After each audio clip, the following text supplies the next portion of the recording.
Opening the wrong credit card can ruin your credit score for years, and believe it or not, the best credit card for you probably isn't the one with the highest rewards. So before you apply for that next shiny credit card, these are the 5 key questions you need to answer, and these are the same questions I've personally used to help over 4,900 people boost their credit and unlock free travel. Last week, I got a call from someone who'd just been rejected for their dream credit card. They'd seen the flashy advertisement, got excited about the welcome bonus, and clicked apply without thinking it through. Now they have a hard inquiry on their credit report and nothing to show for it. And this happens every single day. People apply for credit cards completely backwards, chasing rewards they can't maximize, or applying for credit cards they'll never get approved for. And then they wonder why their credit score is stuck or why they keep getting rejected. And by the end of this video, you'll know exactly how to evaluate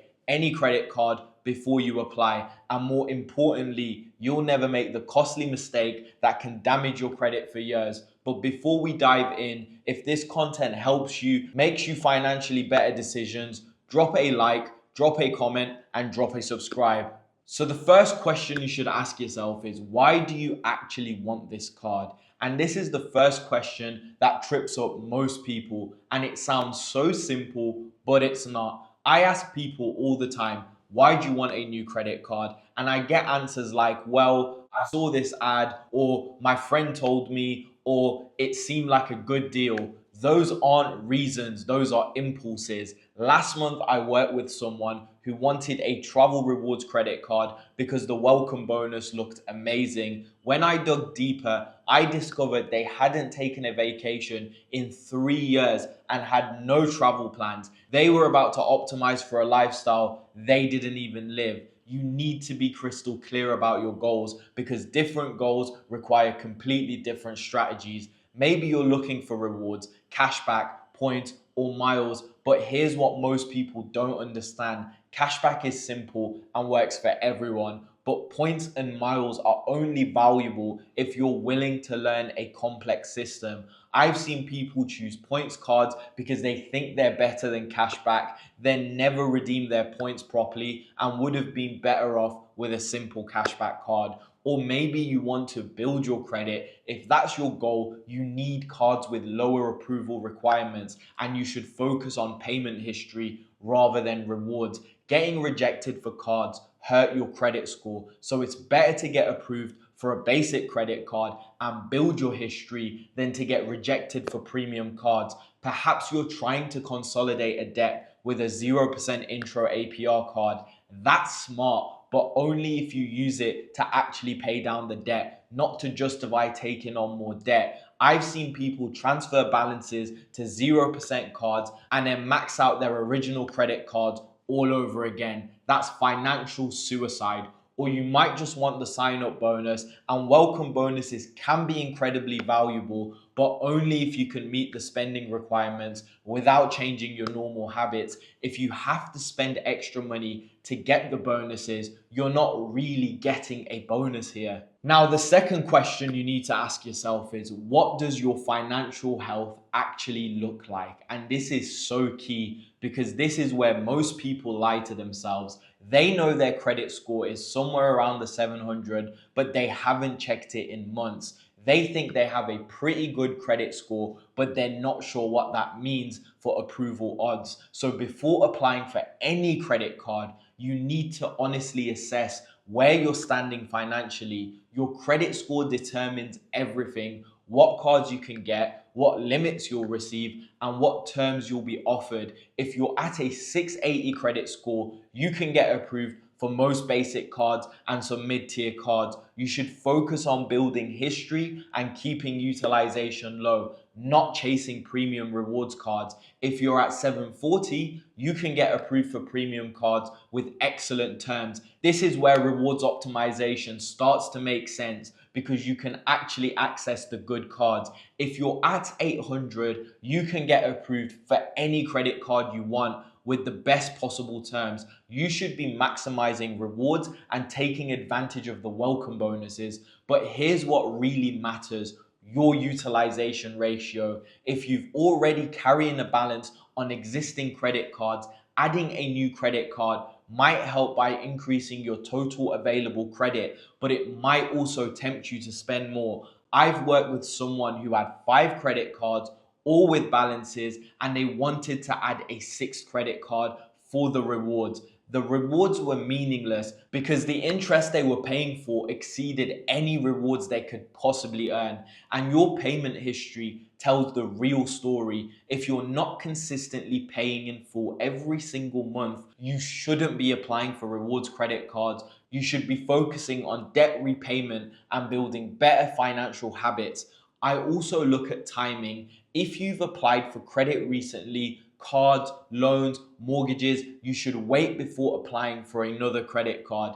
Each application typically results in a hard inquiry, and too many inquiries in a short period looks like you're way too desperate to the credit lenders. Now, the third question you should ask yourself is, are you even likely to get approved? This step could save you from unnecessary hard inquiries and rejections, but most people skip this entirely. They just apply and hope for the best. Smart people check for pre-qualification first. Most major credit card issuers have a pre-qualification tool on their website, and you can use platforms like Credit Karma or Experian or ClearScore to see what cards you're likely to be approved for. These tools use soft pulls of your credit which don't affect your score. For example, last year, I prevented someone from applying for an American Express Platinum credit card when the pre-qualification tool showed they wouldn't be approved. Instead of getting rejected and hurt their credit score, they waited 6 months,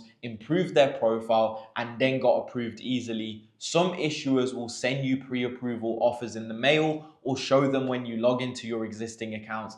These are much more reliable than general pre-qualification because they're based on your actual relationship with that bank. But here's the key: never apply for a card unless you're confident you'll get approved, because getting rejected hurts your credit score and gives you nothing in return. If you're unsure about approval odds, wait. Your credit will continue to improve over time and better card offers will always be available. Now, the fourth question you need to ask yourself is, what card is actually worth it for your life?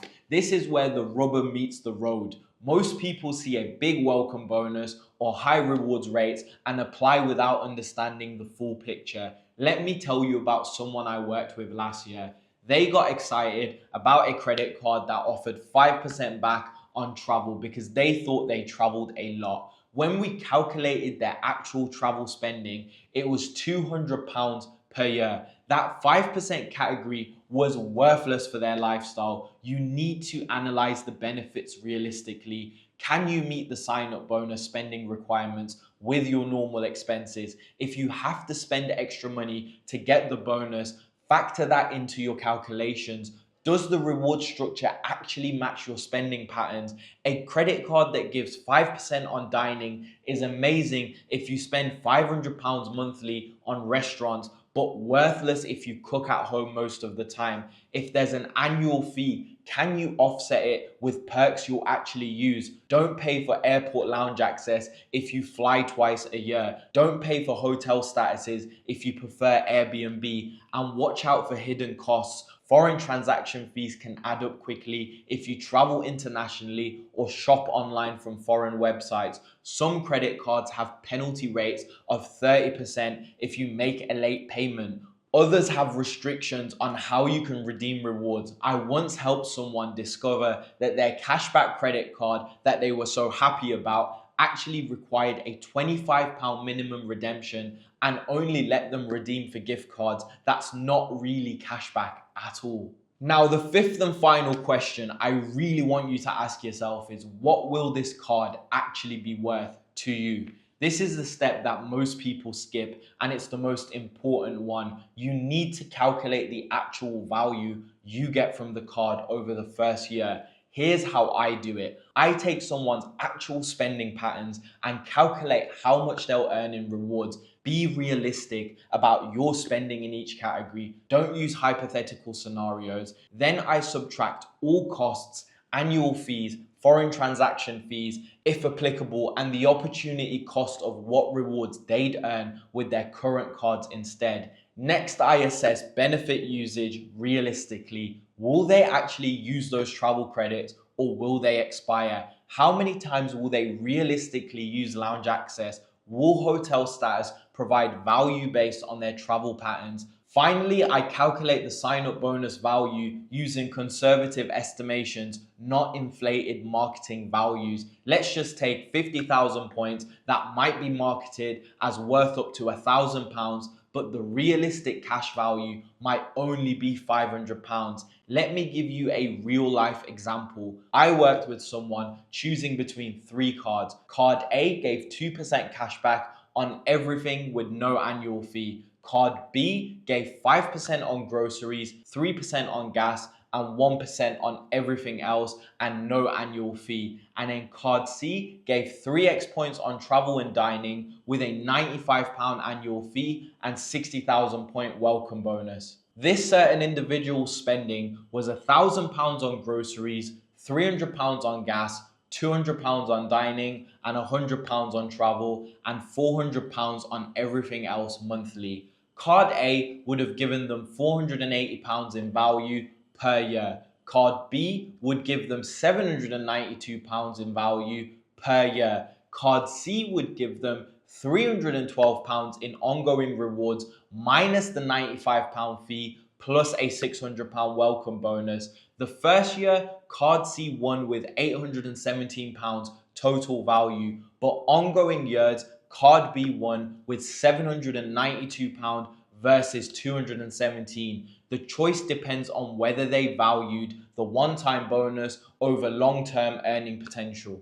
Now, over the years, I've seen plenty of mistakes that destroy credit scores, and I've worked with thousands of people, and I've seen the same mistakes over and over and over again. People apply for credit cards they can't maximize because they think expensive equals better. They chase welcome bonuses without being able to meet the spending requirements naturally. They ignore the credit score reality and apply for premium credit cards when they should be building with basic cards. But the biggest mistake, not reading the fine print.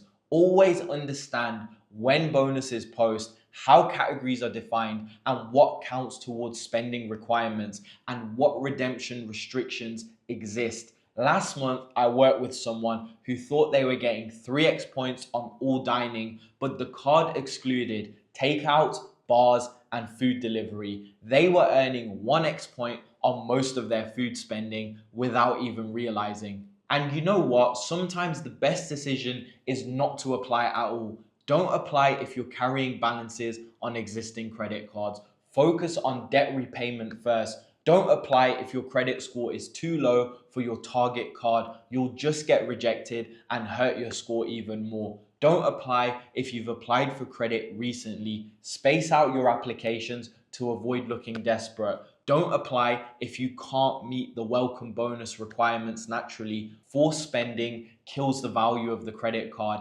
And definitely don't apply if you're planning to get a mortgage or major loan soon. You want your credit profile to be as clean as possible for major lending decisions. And to kind of wrap this whole thing up, my personal way of applying for cards, and when I evaluate for a new card for myself or a client, I follow this exact process. I start with the goal. Am I looking for cash back, points for travel, or specific welcome bonuses? Then I audit the current situation, credit score, existing credit cards, spending patterns, upcoming major purchases. I always check pre-qualification to avoid unnecessary hard inquiries. Then I calculate the real value based on actual spending, not theoretical maximums. Most importantly, I project out 12 months to see if the card will actually be profitable after accounting for annual fees and opportunity costs. This process has helped me build a card portfolio